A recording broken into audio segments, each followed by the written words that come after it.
বিসমিল্লাহির রহমানির রহিম।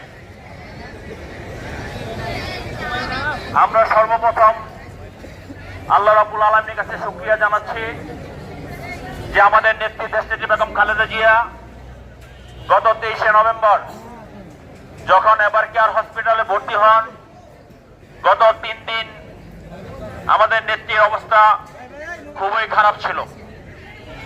ডাক্তারদের চিকিৎসা এবং আল্লাহ রাব্বুল আলামিনের অশেষ কৃপায় আজকে বেগম খালেদা জিয়া অন্যান্য দিনের চেয়ে অনেকটাই সুস্থ।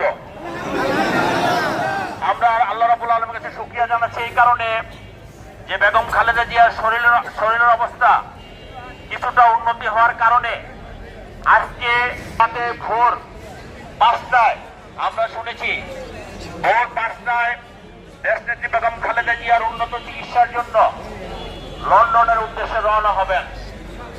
সেই জন্য এই যে আমাদের নেত্রী দেশনেত্রী বেগম খালেদা জিয়ার জন্য সারা দেশব্যাপী যেভাবে বিএনপি এবং সারা দেশের মানুষ, হিন্দু, মুসলমান, বৌদ্ধ, খ্রিস্টান